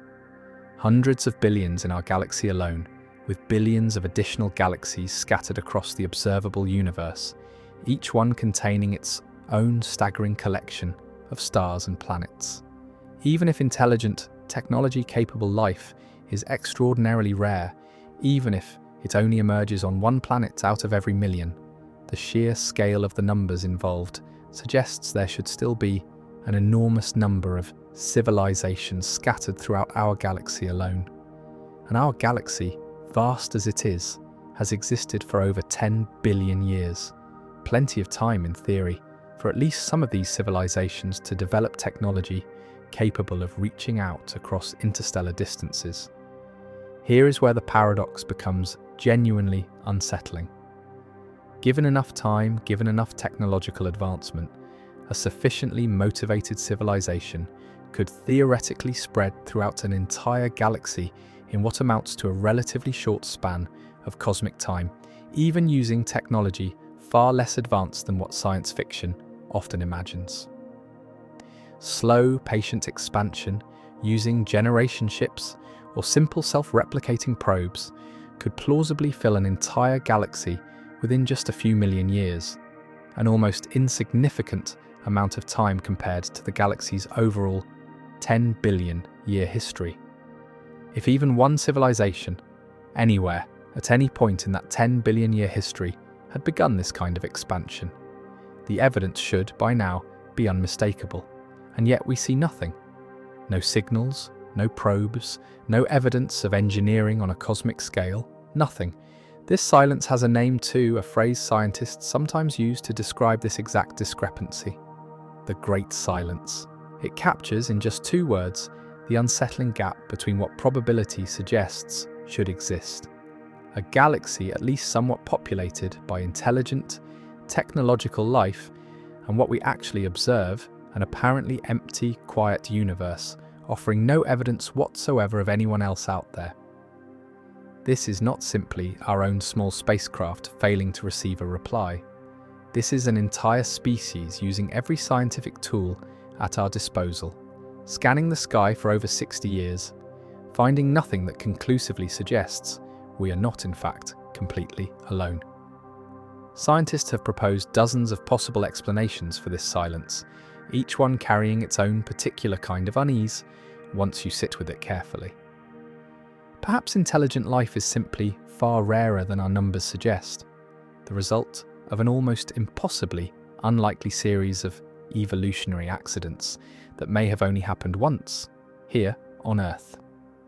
Perhaps civilizations capable of interstellar communication tend not to survive very long, destroyed by their own technological power before they ever manage to reach beyond their home planet. Perhaps the distances involved are simply too vast, the inverse square law too unforgiving for any signal to ever travel far enough to actually be detected by anyone else, regardless of how many civilizations might exist. Here is the thing most people don't realize about distance itself, something we touched on earlier but deserves deeper consideration now. Our nearest stellar neighbor, a star system called Alpha Centauri, sits roughly 25 trillion miles from Earth. 25 trillion. Our fastest spacecraft, the very one we have been following tonight, moving at over 38,000 miles an hour, would still require well over 70,000 years just to reach that single nearby star system. And Alpha Centauri is considered close, astronomically speaking. Most stars in our galaxy sit thousands, even tens of thousands of light years away. Distances so vast that even light itself, the fastest thing in the entire universe, would require millennia just to make the journey one way. This is, I think, the quiet, uncomfortable heart of everything we have been exploring tonight.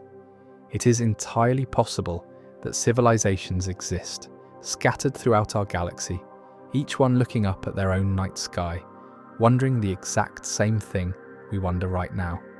And it is entirely possible that every single one of them remains permanently, unavoidably isolated from every other, simply because the universe itself is too large, too empty, too unforgiving in its basic physics for any meaningful contact to ever actually occur. Not because no one is out there, not because no one has ever tried, but because the raw scale of space itself makes genuine connection almost impossibly difficult, regardless of how advanced any particular civilization might become. And here is where the silence stops feeling simply like an absence and starts feeling like something closer to an answer in its own right. Perhaps the universe is not silent because it's empty. Perhaps it is silent because it's simply too vast for any voice, however advanced, however determined, to truly cross the distances required to reach another listening ear. This thought is, in its own strange way, both deeply unsettling and quietly comforting. Unsettling because it suggests genuine cosmic connection may be far rarer, far more difficult than we've ever wanted to admit. Comforting because it means the silence we have been sitting with all night may not be evidence of our complete and total isolation, but simply evidence of how truly enormous, how truly humbling the universe we live in actually is. But there is one more possibility we have not yet discussed tonight, one that sits a little more uncomfortably than the others, one that scientists tend to mention more quietly, almost reluctantly, when this conversation comes up. A possibility that suggests the silence is not simply the result of distance or rarity or unfortunate timing, but something closer to a deliberate, careful choice. And to understand that possibility fully, we need to look closely at exactly how far away even our nearest cosmic neighbours truly are, and what that distance might actually be protecting us from. Here is the thing most people don't realise about distance, something that sounds simple, almost obvious, until you actually sit with the numbers and let them settle into your bones. When we talk about the stars scattered across the night sky above you right now, we are not talking about neighbours. We are not even talking about distant acquaintances. We are talking about something closer to isolated islands, scattered across an ocean so vast that the word distance itself starts to feel inadequate, almost too small a word for what it is actually trying to describe. Let's begin with the star system closest to our own, a small dim collection of stars called Alpha Centauri. When people hear the word closest, there is a natural tendency to imagine something nearby, something within reach, the kind of distance you could perhaps imagine crossing with enough time and enough determination. The reality is almost impossible to hold in your mind properly. Alpha Centauri sits roughly 25 trillion miles from where you're lying right now. 25 trillion. If you tried to drive that distance continuously, never stopping at highway speed, it would take you over 40 million years to arrive. 40 million years just to reach our closest cosmic neighbour. Think about what 40 million years actually means in the context of life on Earth. 40 million years ago, the very first primates resembling modern humans had not yet evolved. The continents themselves looked different, still slowly drifting toward the positions we recognise today. Entire species rose and went extinct multiple times over within that span, and this is the timescale required simply to drive to our nearest stellar neighbour using ordinary highway speeds, the kind you experience every single day without a second thought. The distance is not simply large, it is large in a way that fundamentally exceeds the human capacity for intuitive understanding. Now here is where this becomes even more difficult to absorb. Our fastest spacecraft, the one we have been following throughout this entire documentary, moving at over 38,000 miles an hour, one of the fastest objects humanity has ever built, would still require over 70,000 years to cross that same 25 trillion mile gap. 70,000 years using genuinely impressive, genuinely cutting-edge technology just to reach the single closest star system to our own. And Alpha Centauri is not even particularly interesting scientifically speaking, it is simply close. Most other stars capable of hosting potentially habitable planets sit far, far further away, often thousands of light years distant, distances that make even Alpha Centauri feel, by comparison, almost embarrassingly nearby. Here is a comparison that tends to genuinely change how people think about this. Imagine our entire solar system, including the Sun, all 8 planets, and the vast region of icy debris surrounding it, shrunk down to the size of a single coin sitting on a table in front of you. At that scale, the nearest star system, Alpha Centauri, would not be sitting somewhere nearby on the same table. It would be located in an entirely different city, hundreds of miles away. This is the actual proportional emptiness of space, not simply distant, but almost incomprehensibly, overwhelmingly empty, with isolated points of light separated by gulfs of darkness so vast that human language struggles to capture them honestly. This is, I think, where the deepest part of our central mystery tonight begins to reveal itself clearly. We have spent this entire documentary exploring why no signal has ever returned from the edge of space, examining the physics of signal decay, the sensitivity of our listening equipment, the patient devotion of scientists straining to hear a whisper from billions of miles away, and now sitting with the true scale of interstellar distance, a deeper, more unsettling truth comes into focus. Even if a reply was sent right now, this very moment, from the most courteous, most communicative civilization imaginable, orbiting our very nearest stellar neighbour, that reply would still take over 4 years just to reach us. Travelling at the speed of light, the fastest anything in the entire universe is capable of moving. And Alpha Centauri, despite its proximity, has shown no evidence whatsoever of hosting intelligent life.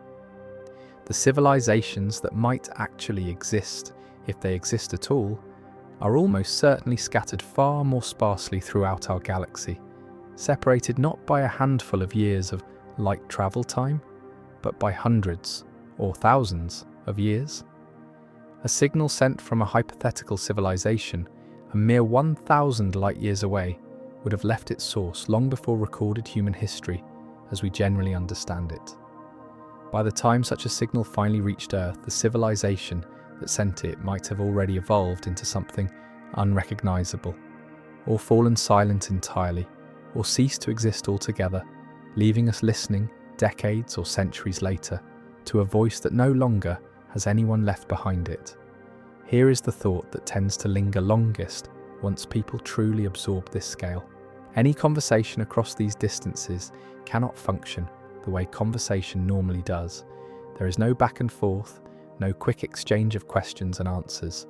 There is only a kind of cosmic patience, an act of sending a message outward, with full knowledge that any possible reply will not arrive within your own lifetime, perhaps not within the lifetime of your entire civilization. This reframes everything we send outward. Every signal, every spacecraft, every careful, deliberate attempt at contact as something closer to a message left for a distant future, rather than the beginning of an actual conversation.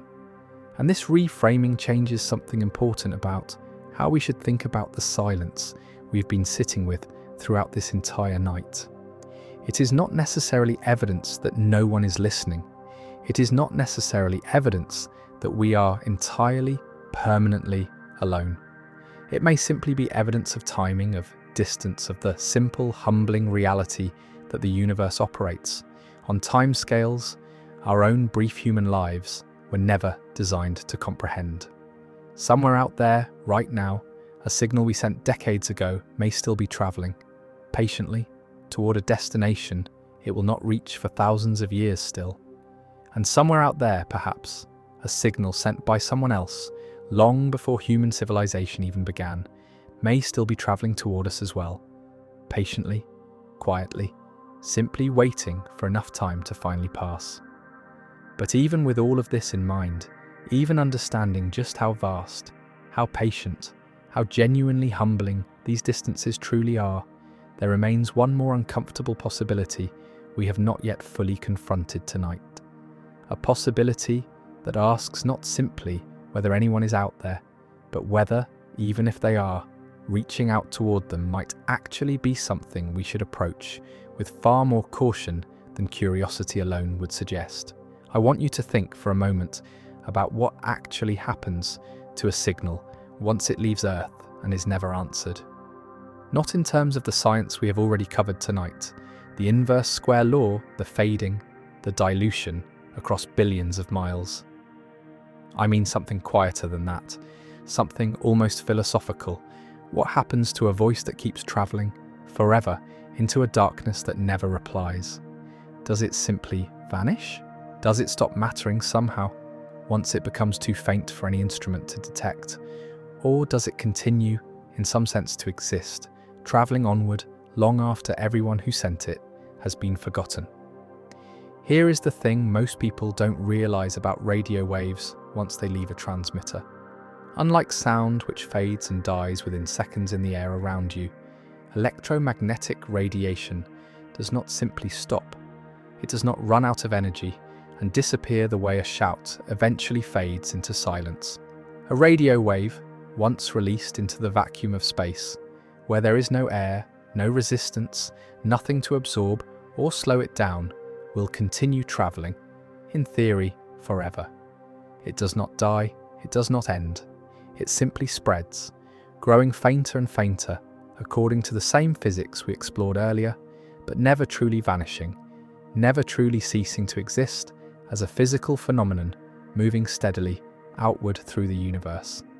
This means every signal humanity has ever sent into space, beginning with the very first deliberate radio broadcasts over a century ago, is still out there right now, somewhere, continuing its outward journey. The earliest television broadcasts, the earliest radio transmissions, all of it, still expanding outward in a slowly growing sphere centered on Earth, currently stretching well over 100 light years across.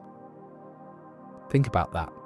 There is a sphere of space vast beyond comprehension, where the very first electromagnetic whispers of human civilization have already arrived, faint and scattered, but technically present, drifting past any star system, any planet, any potential listener that happens to lie within that ever-expanding boundary. Here is the part that tends to settle quietly into people once they really absorb it. Most of these signals, by the time they reach even moderately distant stars, have become so faint, so thoroughly diluted by the inverse square law, that they would be essentially indistinguishable from background noise to any civilization trying to detect them. We are not broadcasting clear, strong messages across the galaxy.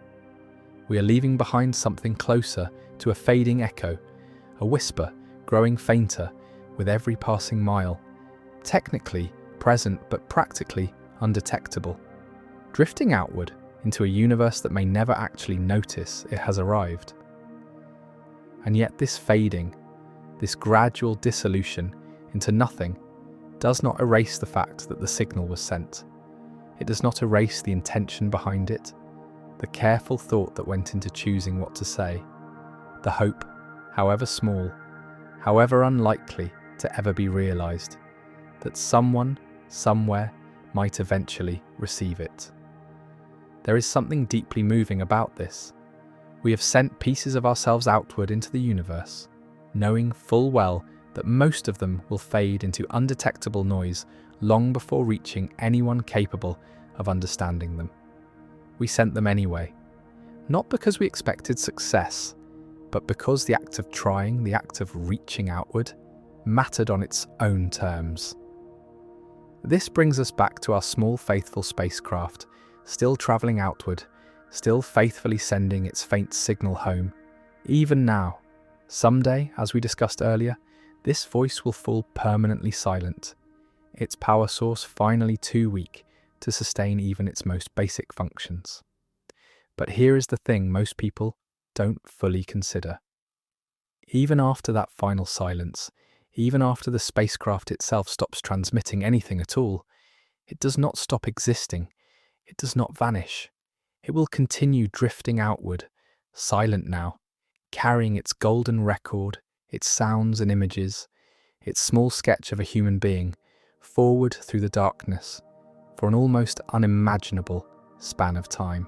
Scientists estimate that this spacecraft, even once entirely silent, even once every instrument has finally failed, will continue orbiting the centre of our galaxy for billions of years, far outlasting the Sun itself, far outlasting Earth, far outlasting human civilization in any form we would currently recognise. It will become, in a very real sense, one of the longest lasting physical objects ever created by intelligent life, a silent monument drifting endlessly through the galaxy long after everyone who built it, everyone who launched it, everyone who ever listened patiently for its faint return signal has been gone for ages beyond counting. Think about what that actually means. Billions of years from now, long after the Sun has swollen and changed, long after Earth itself may no longer exist in any recognizable form, this small, silent spacecraft will still be out there, drifting quietly through the galaxy, carrying its golden record, its greetings in dozens of languages, its careful attempt to explain who we were to absolutely no one in particular. It becomes, in this sense, something closer to a message in a bottle, thrown not into an ocean but into the vast, patient currents of the galaxy itself, with no guarantee it will ever wash ashore anywhere, with anyone, ever again. And yet, I find something quietly comforting in this, rather than something purely melancholy. We did not send this signal expecting a reply within our lifetimes. We did not build this spacecraft believing we would personally witness the moment, if it ever comes, when someone finally finds it, finally listens to its golden record, finally understands the careful message we tried so hard to encode within it. We sent it anyway, fully aware of the staggering odds against ever knowing the outcome, simply because something in us needed to try. Because the act of reaching outward, regardless of whether anyone ever reaches back, says something important about who we choose to be as a species. This quiet acceptance, this willingness to send something outward without any guarantee of reply, without any expectation of ever knowing what becomes of it, brings us toward a deeper, more difficult question we have been circling all night without quite confronting directly. Is the silence we have encountered truly accidental, simply the unavoidable result of overwhelming distance and unforgiving physics? Or is there a colder, more deliberate possibility hiding underneath all of this? A possibility some scientists discuss only reluctantly, almost in whispers, as if even raising the question too loudly might somehow carry its own quiet risk. There is a question scientists tend to approach carefully, almost reluctantly, often softening it with academic language before allowing themselves to say it plainly. I am going to say it plainly instead, because I think you deserve that honesty, especially at this hour, especially this deep into our journey together tonight. What if the silence is not an accident? What if it is not simply the result of distance or rarity or unfortunate timing? What if, instead, the silence is a choice? A deliberate, careful, widespread choice made by anyone out there wise enough or frightened enough to understand something about the universe that we, as a young and still developing species, have not yet fully learned ourselves. Here is the thing most people don't realize about how some scientists and thinkers have approached this question. It is sometimes called the dark forest hypothesis, an idea that imagines the universe not as a quiet, empty space waiting patiently to be explored, but as something closer to a vast, dark forest at night, filled with countless hunters, each one silent, each one listening carefully, each one deliberately avoiding any noise that might reveal their own location to something else moving unseen through the trees. In this kind of forest, calling out, announcing your presence loudly and openly, the way we did in 1974 and again in 1977, is not simply naive. It is potentially the single most dangerous thing you could possibly do. Think about the reasoning behind this carefully, because it is built on something deeply unsettling once you sit with it.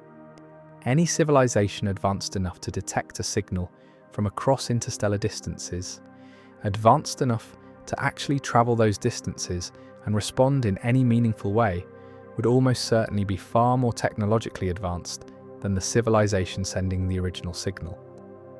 The gap in technology, given how much time the universe has existed, could realistically span thousands or even millions of years of additional development. A civilization with that kind of advantage might not view a new, younger civilization with curiosity or friendship. It might simply view it the way you might view an anthill discovered in your backyard.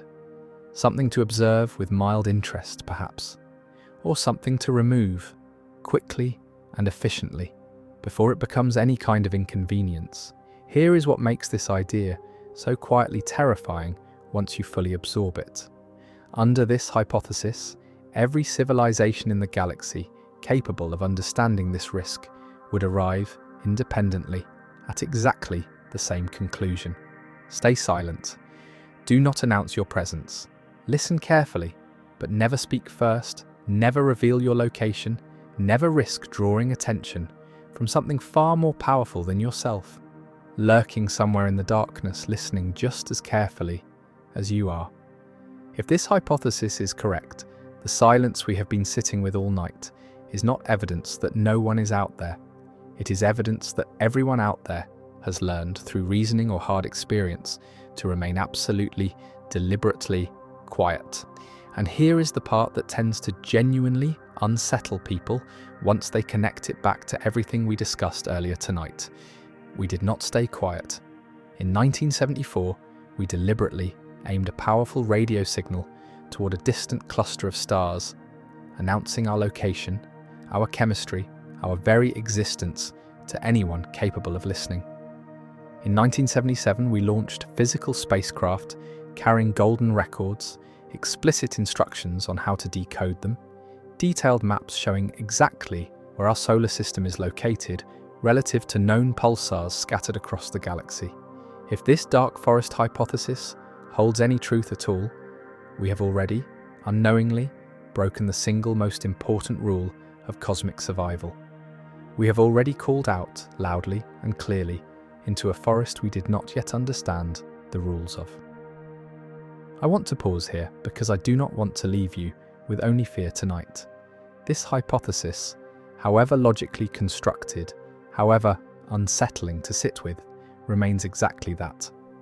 A hypothesis, one possible explanation among many, no more proven, no more confirmed than any of the gentler explanations we explored earlier.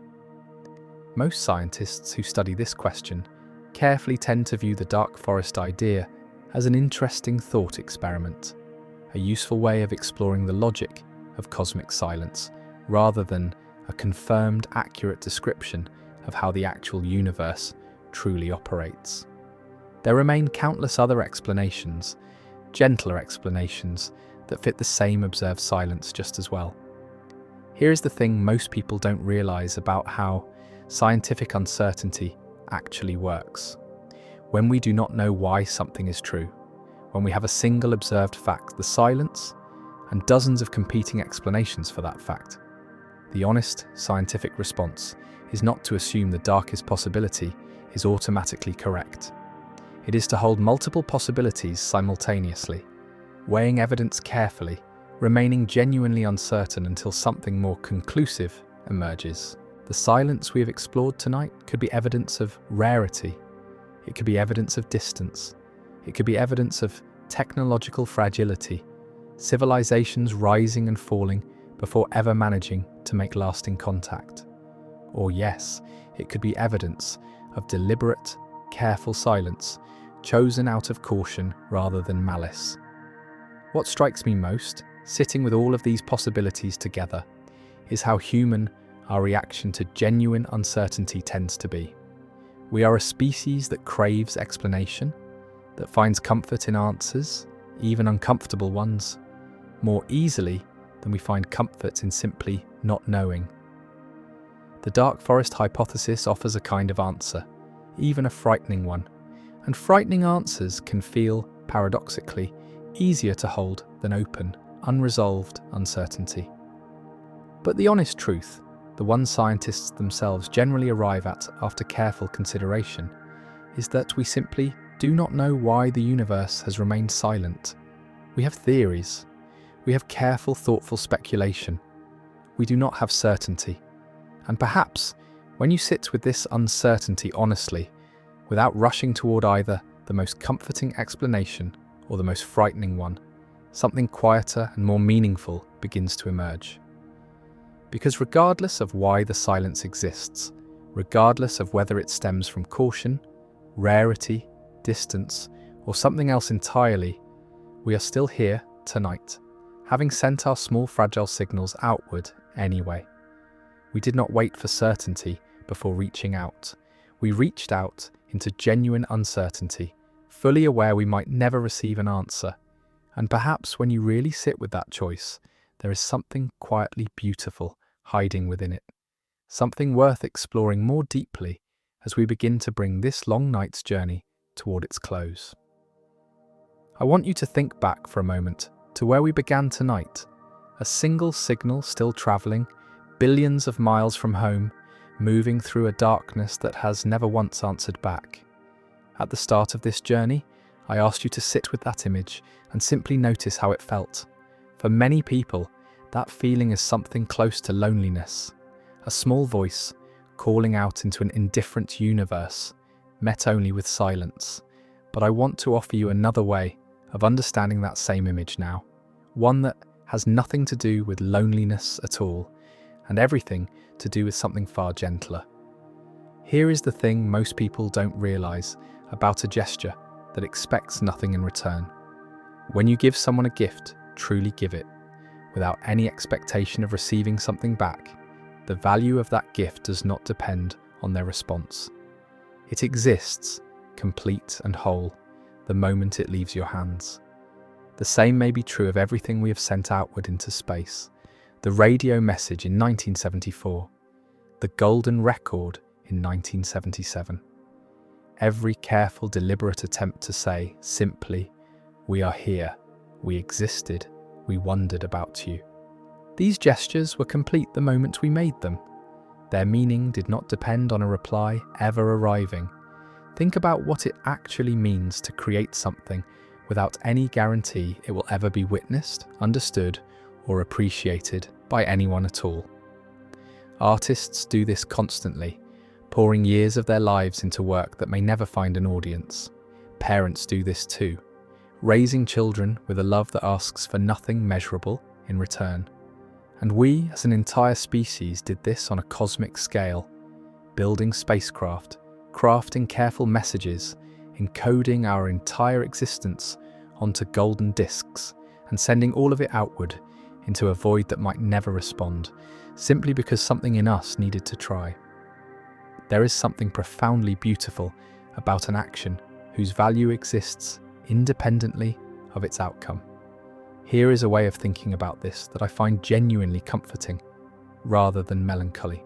If the silence we have explored tonight means no one out there will ever hear our voice, then our golden record becomes something close to a pure, untainted act of hope, forever unanswered but never diminished by that fact. And if, somehow, against every overwhelming odd we have discussed tonight, someone out there does eventually find it, listens to its sounds, studies its careful diagrams, understands, even partially, who we once were, then it becomes something even more extraordinary. A message that travelled patiently across an almost unimaginable span of time and distance, simply to say to someone we will never meet, "You are not alone either." This reframing changes something important about how we should understand the entire silence we have sat with throughout this long night together. The absence of a reply does not erase the value of what we sent. It does not undo the careful thought, the genuine hope, the quiet courage required to reach outward into uncertainty without any promise of being heard. If anything, the silence makes the gesture more meaningful, not less. We did not send these signals because we expected an easy, quick response. We sent them because reaching outward, even into uncertainty, even into likely permanent silence, says something important about who we choose to be. Here is the thing most people don't realize about courage, in its quietest, least dramatic form. Courage is not always loud. It is not always a dramatic act witnessed by others, celebrated, immediately rewarded. Sometimes courage looks like building something patient, fragile and uncertain, sending it outward into darkness and accepting fully and honestly that you may never know what becomes of it. This is precisely what we did, as a species, decades ago, and what scientists continue doing today. Every single time they point a massive dish toward the sky, every single time they encode another careful message and send it outward into the unknown. And perhaps this is the quiet, unexpected gift, hiding within the silence itself. Because we have not received a reply, we have been forced to confront something most of us spend our entire lives avoiding. We have been forced to sit with genuine uncertainty, with the discomfort of not knowing, with the possibility that some of our deepest, most meaningful actions may never receive the validation we instinctively crave. And in sitting with that discomfort honestly, rather than rushing past it, something valuable emerges. A kind of peace that does not depend on external confirmation. A willingness to act meaningfully, even when meaning cannot be guaranteed a witness. This is not so different, I think, from much of what makes a human life meaningful in the first place. We love people knowing, somewhere in the back of our minds, that loss is inevitable. We create things knowing they may not last, may not be remembered, may not even be understood by anyone beyond ourselves. We reach outward again and again, toward other people, toward ideas, toward the future itself, without any guarantee of how things will ultimately unfold. The silence from the edge of space, in this sense, becomes less a unique cosmic tragedy, and more a clear, honest reflection of something we already understood about being human all along. Meaning does not require certainty. Connection does not require a guaranteed reply. And so, as we begin to bring this long night's journey toward its close, I want to leave you with this thought. Somewhere out there, right now, billions of miles from where you're lying, a small faithful spacecraft continues its quiet journey outward, carrying its golden record, its greetings in dozens of languages, its careful attempt to say simply, "We were here." It may never be found. It may travel for billions of years, long after Earth itself has changed beyond recognition, completely unwitnessed, completely unanswered. And somehow, knowing this, I find myself feeling not sad, but quietly, deeply moved. Because it represents something true about us. We are creatures capable of reaching outward into genuine uncertainty, simply because the reaching itself matters. And that, more than any reply we may or may not ever receive, may be the truest answer to everything we have explored together tonight. We have travelled a long way together tonight, from the first deliberate whisper sent toward distant stars in 1974, through the long, patient journey of a small spacecraft climbing past Jupiter and Saturn, out through the slow, gradual fading of the sun's influence, and into the true darkness of interstellar space itself. We have sat with the unforgiving mathematics of distance, the delicate, almost impossible art of listening for a whisper across billions of miles, and the quiet, decades-long silence that has followed every single attempt we have ever made to reach beyond ourselves. And now, here at the end, I want to bring all of it back to something much closer to home, something much closer to you. Here is the thing most people don't realize, even after sitting with everything we have explored tonight. The question of why no signal has ever returned from the edge of space is not really a question about aliens or technology or physics alone. It is, at its deepest level, a question about us, about why we keep reaching outward again and again, despite decades of silence, about what it means to be a species capable of building something as fragile, as hopeful, as a golden record, and sending it outward into a darkness that may never respond. The silence we have explored tonight is not simply something happening to us. It is something we have chosen, repeatedly, to face with curiosity rather than retreat. Think for a moment about the sheer improbability of your own existence, sitting here, listening to this, on a small planet orbiting an ordinary star, in an ordinary corner of an ordinary galaxy, among hundreds of billions of others scattered across the visible universe. Out of all the matter in existence, almost all of it locked away in stars too hot for life, or empty vacuum too cold for anything at all, a tiny fraction organized itself, against all odds, into something capable of wondering about its own origins, into something capable of building telescopes, launching spacecraft, encoding golden records, and asking quietly into the dark, is anyone else out there? This is, I think, the most extraordinary part of everything we have discussed tonight. Not the silence itself, but the fact that anything in this vast, cold, indifferent universe ever became capable of noticing that silence at all. The atoms that make up your body were forged inside stars that lived and died billions of years before our sun ever formed. The calcium in your bones, the iron in your blood, the carbon at the center of every cell, all of it was created in the heart of ancient, long-dead stars, scattered across space, and eventually gathered together, here, into something capable of looking back up at the sky and wondering where it all came from. You are not separate from the universe we have been exploring tonight. You are the universe, organized into a shape capable of asking questions about itself. We are the universe noticing itself. I want you to sit with that phrase for a moment, because it captures something I believe is genuinely true, beyond any metaphor or poetic flourish. Every signal we have ever sent outward, every careful golden record, every massive dish straining to hear a whisper from billions of miles away, represents the universe, through us becoming curious about its own existence. We are not simply small, isolated creatures shouting uselessly into an empty void. We are one of the rare places where the universe itself has developed the capacity for wonder, for curiosity, for the deliberate, hopeful act of reaching outward, simply to know more about what else might exist alongside us. And this is why, even after everything we have explored tonight, even after sitting honestly with the silence, the distance, the unsettling possibilities, the fragile mortality of our own listening equipment, I do not believe this is ultimately a sad story.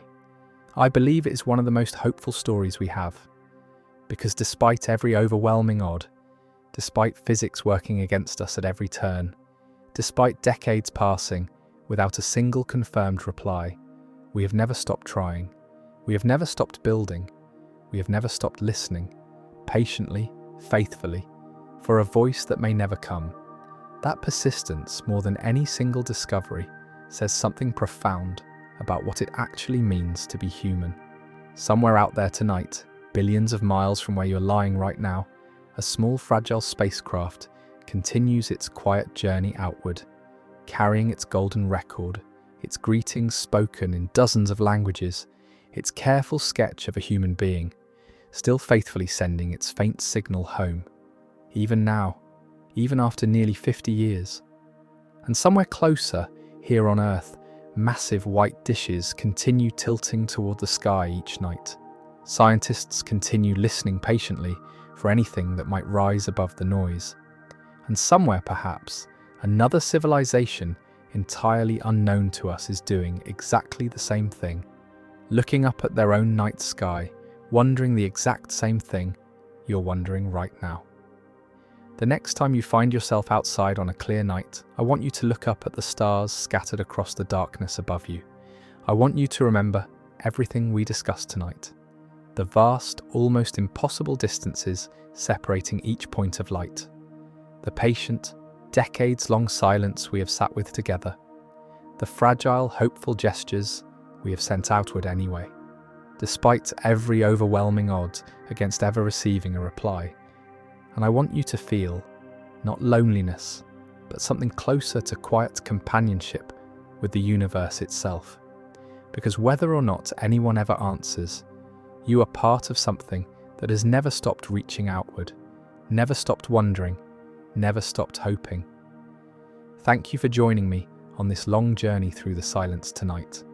If you found yourself moved by this exploration of distance, of patience, and of the quiet courage required to keep reaching outward into uncertainty, I hope you will consider liking this video or subscribing to the channel.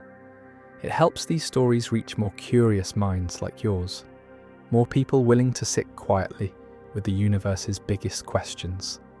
And now, as you drift towards sleep tonight, I want you to carry one final image with you. Somewhere out there, patiently, faithfully, something we built continues moving through the dark, still listening, still speaking, still hoping. The next time you look up at the night sky, remember that you're part of that same quiet, hopeful reaching. Sleep well tonight, and keep looking up at the stars. Good night.